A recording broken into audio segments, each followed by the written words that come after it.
ගොඩෙල්ලමක් කියන්නේ මෙන්න මේ වගේ තැනකට තමයි. බලගන්න. ඔව් TikTok එකේ මගේ channel එකේ කට්ටිය දැනගන්න සාමාන්‍ය දන්නේ නැහැනේ කට්ටිය ගොඩෙල්ලමක් කියන්නේ මොකද්ද කියලා. අපිට අයිය කෙනෙක් තමයි කියලා දුන්නේ මෙතන කියන්න බෑ තන කියන්නත් බෑ. මෙතන අයියගේ නම කියන්නත් බෑ. ඉතින් මෙන්න මේ වගේ තමයි සාමාන්‍යයෙන් ගොඩෙල්ලමක් කියන්නේ. පොඩ්ඩක් බලගන්න. හරිද? දැන් මේ තනි කරගල්. මෙන්න මේ වගේ තැන් තියෙනවා නම් එතන හාරන්න පුළුවන් බෑ නේද? මෙන්න මේක තමයි ගොඩෙල්ලම්. දැන් අපි ඉන්නේ මෙතන මේ පොළොව මට්ටමේ මේ හැමතැනම ගල්. මේ හැමතැනම ගල් තමයි. මේ ඔක්කොම නිදාන් කන්දරාවක් මේක. ඉතින් මෙයාලා දන්නේ නැහැ මම මෙයාලව දැනුවත් කළා කට්ටියව. ඉතින් අපි වැඩක් කරන්න යන්නේ ඉස්සරහට.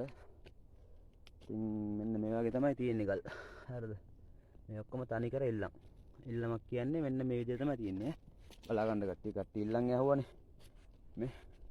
මේ ඔක්කොම ගම් වතුරට ගහගෙන ආපු මඩ. ඒ මඩ ඇවිල්ලා මේ තැම්පත් වෙලා ඒව දැන් මේ නියඟක් වගේ සෙට් වෙලා තියෙන්නේ. ආයේ තේරුණේ නැහැ. ඔව් මේ පොඩ්ඩක් ගන්න කොල්ලෝ පෙන්නන්න පොඩ්ඩක් කට්ටියද මේ හවනවා. දැන් මෙයා කැලි 10ක හොයාගත්තා.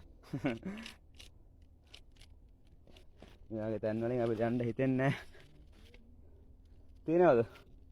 ඉතින් මම මේ ඔයාලා ගල් හොයන ඇස්සේ මම ඔයාලට පොඩි සපෝට් එකක් දෙද්දිම ගලක් හම්බුණා මට. හරිද? ඒක තමයි කියන අනිත් අයට කරන්න කියලා. ඔව්. හරියන්න. හරියනම් කට්ටිය බලාගන්න ජය වේවා.